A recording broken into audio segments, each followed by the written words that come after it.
अस्सलाम वालेकुम, मैं हूं रजा मेकन। आप देख रहे हैं IRK न्यूज़। आइए जानते हैं कुछ ताज़ा तरीन अपडेट्स सदीक जान साहब से। एक बदतरीन साल पाकिस्तान के लिए, पाकिस्तानियों के लिए, एक जुल्म जबर बर्बरियत का साल, एक ऐसा साल जिस साल में हर पाकिस्तानी तकलीफ और अजियत का शिकार है, जिसमें करोड़ों लोग खत गुर्बत से नीचे चले गए, जिसमें लाखों लोग बेरोजगार हो गए, लाखों लोग पाकिस्तान छोड़कर चले गए और आज भी सैकड़ों लोग बेगुनाह लोग जो हैं वो पॉलिटिकल वर्कर्स जेलों के अंदर हैं। ओवरऑल हजारों लाखों लोग इस वक्त इंसाफ के लिए दर बदर हैं और जो पाकिस्तान के अंदर लोगों के हालात हो गए वो आपके सामने हैं। पाकिस्तान के लोगों ने जिसको 2 अक्सरियत दी, वो इमरान खान आज कैद तन्हाई का शिकार है, जेल में। उनकी अहलिया शदीद अजियत का सामना कर रही हैं। उनकी बहनों के साथ जो हो रहा है वो आपके सामने है। जो 2025 में भी लोगों के घरों की चादर चारदीवारी का तकद्दुस पामाल किया गया वो आपके सामने है। बलूचिस्तान के हालात आपके सामने हैं। दहशत गर्दी 2024 के मुकाबले में 2025 में 73% जो है वो बढ़ी, गुर्बत बढ़ी, बेरोजगारी बढ़ी, अनसर्टेनिटी बढ़ी, मायूसी बढ़ी, नफरत बढ़ी, पाकिस्तान पे लोगों का, पाकिस्तान के निजाम पे एतमाद कम हुआ। मतलब हर हवाले से 2025 जो है वो एक बदतरीन साल था और बहुत ही तकलीफ दे साल था पाकिस्तान और पाकिस्तानियों के लिए। और आगे भी ज़ाहिर है अब 2026 का आगाज, एक तो अल्लाह ताला से दुआ करें कि अल्लाह ताला करम करे और 2025 जिस तरह का बदतरीन साल था पाकिस्तान के लिए, 2026 ऐसा साल ना हो। दुआओं में खासा असर होता है। अल्लाह ताला से दुआएं कीजिए और साथ ही 2 चीजों में हम सबको अपना किरदार अदा करना होगा।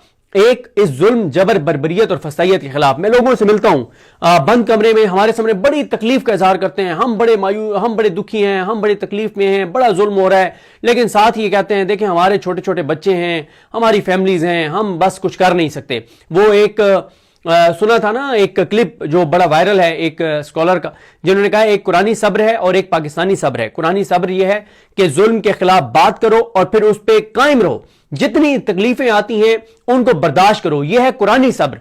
और पाकिस्तानी सब्र क्या है कि जुल्म, बर्बरियत, जबर, फस्तायत, यजीदियत सब कुछ होते देखते रहो और चुप करके बैठे रहो कि मैं तो सब्र कर रहा हूं, बस मैं क्या कर सकता हूं।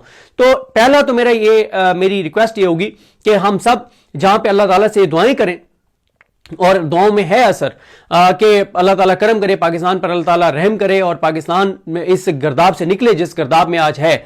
और दूसरा जो है वो हर एक जितना कोई अपना किरदार अदा कर सकता है इस जुल्म, जबर, बर्बरियत और फसाइयत के खिलाफ और पाकिस्तान को बेहतर बनाने के लिए हर एक को अपना कोई ना कोई किरदार अदा करना चाहिए। वो चिड़िया की मिसाल कितनी हम सुनते हैं कि जब वो आग बुझाने के लिए अपनी चोंच में पानी ला के फेंक रही थी तो किसी ने कहा कि तुम्हारी जो है वो तुम्हारी इस चोंच में पानी से क्या ये आग बुझ जाएगी? तो उसने कहा मुझे भी पता नहीं बुझेगी, लेकिन जब रोज़े आखिरत अल्लाह ताला कहेगा कि अल्लाह ताला फरमाएंगे कि आग बुझाने वाले एक तरफ हो जाएं और आग लगाने वाले एक तरफ हो जाएं तो कम से कम मेरे शुमार आग बुझाने वालों में हो जाएगा। और दूसरी रिक्वेस्ट ये है, ये जो दूसरी रिक्वेस्ट कर रहा हूं ये मैं कोशिश करूंगा अगले पूरे हफ्ते अपनी वीडियो के आखिर में, इसमें पहले कह रहा हूं 2-3 वीडियोस में पहले कह दूंगा फिर आखिर में कह दूंगा। देखें हम इस वक्त पाकिस्तान के अंदर हालात बहुत ज्यादा खराब हैं।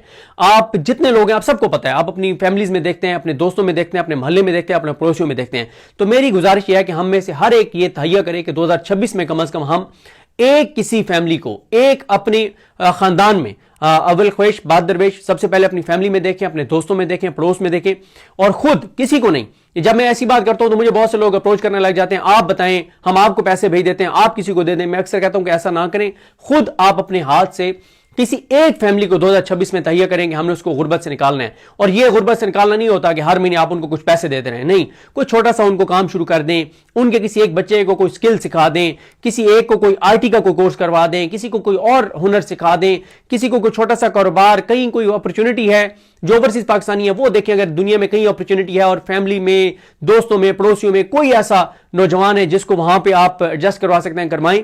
जितना हम खुद इसके लिए कंट्रीब्यूट कर सकते हैं एज ए पाकिस्तानी, हम सबको कंट्रीब्यूट करना चाहिए। बाकी हुकूमत के हालात और सूरत हाल आपके सामने, इस निज़ाम के जबर की सूरत हाल और बर्बरियत की सूरत हाल आपके सामने, और ये निज़ाम कोई इस तरह से बदलता हुआ नजर भी नहीं आ रहा। लेकिन ये है कि ये तो इसलिए मैं कह रहा हूं ना कि जो इनके एक प्लान है उसके मुताबिक बदलता हुआ नजर नहीं आ रहा। लेकिन दूसरी तरफ امید میں یہ کہتا ہوتا ہوں کہ امید اس بات کی ہے کہ پاکستان کے لوگ اس نظام کو ماننے کے لیے تیار نہیں ہیں.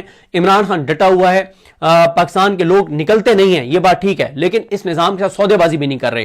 تو ایک نہ ایک ٹائم آئے گا انشاءاللہ کہ لوگوں کو یہ ادراک ہوگا کہ جب تک سب اپنا اپنا حصہ نہیں ڈالیں گے تو پاکستان کا نظام اسی طرح سے جبر, بربریت, فسطائیت اور یزیدیت کا نظام یہ چلتا رہے گا, اور اس نظام کو بدلنے کے لیے سب کو اپنا کردار ادا کرنا ہوگا, تب پاکستان جو ہے وہ بدلے گا. تو جو میں نے آپ کو عرض کی کہ ہر ایک یہ تہیہ کرے کہ 2026 میں ہم نے ایک کسی فیملی کو غربت سے مستقل طور پہ نکالنا ہے. یہ نہیں کہ ہر مہینے پیسے دے کے, نہیں, ان کو اپنے پاؤں پہ کھڑا کرنا ہے, اور یہ صدقہ جاری ہے. کوئی ایک سے زیادہ فیملیز کو نکال سکتا ہے, ان کو نکالے. اور ساتھ میں اپنا یہ بتا دوں کہ ہم نے دوستوں کے ساتھ مل کے یہ ڈیسائیڈ کیا کہ انشاءاللہ ہم ایک پلانٹیشن ڈرائیو ایک انشاءاللہ شروع کرنے جا رہے ہیں کے پی کے اندر. پنجاب میں تو کر نہیں سکتے کیونکہ پنجاب میں تو جانے سے ڈر لگتا ہے کہ کہیں بھی کسی وقت بھی اٹھا لیا جائے گا ہمیں. تو کے پی, کیونکہ جب آپ کے پی میں انٹر ہوتے ہیں تو کم از کم آپ ایک آزاد فضا میں سانس لیتے ہوئے محسوس کرتے ہیں. آپ کو ایک ہوتا ہے کہ یار چلیں ہم ایک آزاد صوبے کے اندر ہے, جہاں پہ کم از کم یہ ہے کہ ہمیں کم از کم یہاں کی حکومت, یہاں کے ادارے کم از کم ہمیں جبری طور پہ گمشدہ نہیں کریں گے, ہمیں اٹھائیں گے نہیں, اور ایک آپ سیکیور فیل کرتے ہیں کے پی کے اندر انٹر ہوتے ہی. تو وہاں پہ آزادانہ ایک ماحول ہے, تو اس لیے وہاں پہ ہم کچھ ایریاز جو بیکورڈ ہیں ان کو ٹارگٹ کر رہے ہیں دوستوں کے ساتھ مل کے. وہاں پہ ہم ایک ایسی پلانٹیشن ڈرائیو شروع کر رہے ہیں کہ وہاں پہ ان دیہاتوں کے اندر ان جگہوں کے اوپر جو ہے وہ پھلدار درخت لگائے جائیں. ایک تو کلائمیٹ چینج کے لیے وہ مؤثر ہوں گے, اور دوسرا یہ ہے کہ جب وہ پھلدار درخت پھل دینے کے قابل ہوں گے تو ان لوگوں کا ایک روزگار بھی ہوگا, ان علاقے کے لوگوں کا. اب باتیں آگے, تلخیاں بڑھ رہی ہیں, نفرتیں بڑھ رہی ہیں. ایک بیان دیا ہے انہوں نے شفیع اللہ جان نے. شفیع اللہ جان دلیل سے بات کرتے ہیں, لیکن ایک انہوں نے سخت بیان دیا ہے, اور بہت سے لوگ اس کی مذمت کر رہے ہیں. اور جب لوگوں نے اس کی مذمت شروع کی تو مجھے اس وقت سمجھ آئی کہ یار یہ پاکستان میں تو, پاکستان کے اندر تو عورتوں کے حقوق ہیں, پاکستان کے اندر تو عورتوں کی عزت ہے. مطلب مذمتیں سن کے پتہ چلا, ورنہ کل رات تک تو ہمیں یہ بات پتہ نہیں تھی. کل رات تو ہم نے دیکھا عمران خان کی بہنوں کے ساتھ جو کچھ ہوا, جو عمران خان کے ساتھ کی بہنوں کے ساتھ موجود خواتین کے ساتھ جو کچھ ہوا, یہ جو سلیکٹڈ چیزیں ہیں نا. دیکھیں مجھ پہ بہت تنقید ہوئی, لیکن میں نے آپ کے سامنے یہ بات کہی کہ جو انہوں نے بیان دیا تھا مینا خان آفریدی صاحب نے, ان کو نہیں دینا چاہیے تھا. میں نے یہ بات کہی, جنہوں نے حکومت کی بربریت, فسطائیت, اور جو سہیل آفریدی ان کے ساتھیوں کے ساتھ ہوا, جو پشتونوں اور پختونوں کے بارے میں پنجاب حکومت نے کہا, جس نے اس کی مذمت کی ہے. اگر وہ آپ شفیع جان کے بیان پہ بھی کہہ رہے ہیں کہ غلط ہے, تو اس کی تو جسٹیفائیڈ ہے, اس کی تنقید جسٹیفائیڈ ہے.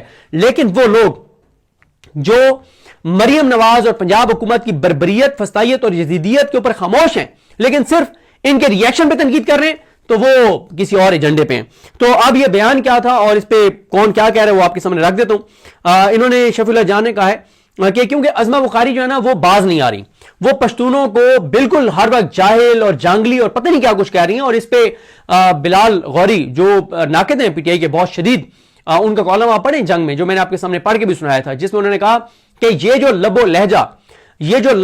و لہجہ پٹھانوں کے بارے میں پنجاب کی حکومت اپنائے ہوئے ہے, یہی لب و لہجہ جو ہے وہ مشرقی پاکستان والوں کے لیے تھا, یہی بنگالیوں کے لیے تھا. ان کو حرامی کہا گیا, ان کو کہا گیا کالے, جاہل, فلانے ڈینگنے, ان کو پتہ نہیں ہے. یہ پورا انہوں نے اپنے کالم میں نیریٹ کیا کہ کس کس طاقتور شخص نے بنگالیوں کے بارے میں کیا الفاظ استعمال کیا. اور اینڈ میں انہوں نے یہی کہا کہ بھائی آپ پنجاب کو ہی پاکستان سمجھتے ہیں, آپ پھر وہی غلطی دہرا رہے ہیں جو اس وقت کی گئی تھی غلطی, کہ آپ نے بنگالیوں کے بارے میں گالم گلوچ کی اور پھر وہ پاکستان سے الگ ہو گئے. تو آپ کیا پنجاب کو ہی پاکستان سمجھتے ہیں؟ اور اس نے پورا, اس میں انہوں نے آرٹیکل لکھا ہے, آپ کو پڑھنا چاہیے.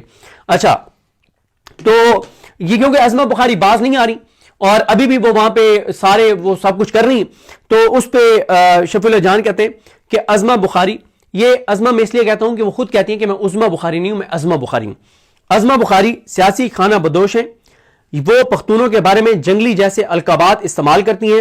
ہمیں نہیں معلوم تھا کہ انہیں جنگلی بہت پسند ہیں, وہ ہمیں پہلے بتاتی تو ہم ان کے لیے 3-4 جنگلی لوگوں کا بندوبست کر لیتے تاکہ ان کی خواہش بھی پوری ہو جاتی. یہ شفیع اللہ جان نے کہا ہے, جس پہ تنقید بھی بہت زیادہ ہو رہی ہے. تو ناظرین, یہ تھی آج کی تازہ ترین اپڈیٹس جو آپ نے جانی صدیق جان کی زبانی.